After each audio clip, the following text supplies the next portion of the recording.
Battery parallel connection, when two या more batteries are connected in parallel,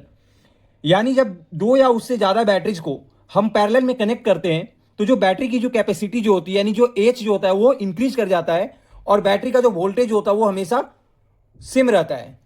how to connect in parallel, यानी हम battery को parallel में कैसे कनेक्ट करते हैं। तो सपोज करो कि हमने यहां पर दो बैटरी लिया है 12 वोल्ट 7 एच का, तो इस बैटरी को अगर हमें पैरेलल में कनेक्ट करना है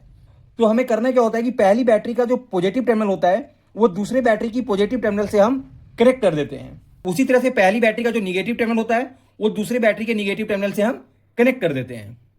आउटपुट किसी भी एक बैटरी के टर्मिनल से लिया जा सकता है क्योंकि दोनों पर वोल्टेज क्या होता है, सेम रहता है। यानी हमने यहां पर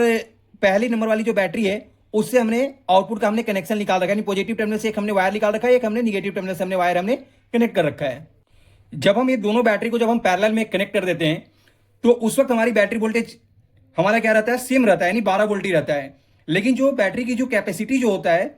वो क्या हो जाता है, वो इंक्रीज कर जाता है, यानी 7H प्लस 7H यानी कितना हो जाता है 14H। यानी हम कह सकते हैं कि जब हम बैटरी को पैरेलल में कनेक्ट करते हैं तो बैटरी वोल्टेज हमारा सेम रहता है और बैटरी की जो कैपेसिटी जो होता है वो इंक्रीज कर जाता है। यानी ये दोनों टर्मिनल के बीच में जो हमें जो बैटरी वोल्टेज जो मिलेगा वो 12 वोल्ट मिलेगी और बैटरी की जो कैपेसिटी जो हो जाएगी वो 14H हो जाएगा। बैटरी को पैरेलल कनेक्शन में जोड़ते वक्त हमें कुछ बातों को ध्यान में रखना पड़ता है, जैसे all batteries must have the same voltage rating. Suppose करो कि अगर हमारे पास दो बैटरी और दोनों बैटरी को अगर हमें पैरेलल में अगर कनेक्ट करना है तो दोनों बैटरी का जो वोल्टेज रेटिंग होना चाहिए वो बिल्कुल सेम होना चाहिए। सेकंड पॉइंट होता है कि ideally use battery of same capacity, यानी एच का, यानी अगर हमारे पास दो बैटरी है, अगर दोनों बैटरी को अगर हमें पैरेलल में कनेक्ट करना है तो हमें बैटरी कैपेसिटी को भी हमें ध्यान में रखना है कि दोनों की बैटरी कैपेसिटी बिल्कुल सेम होनी चाहिए।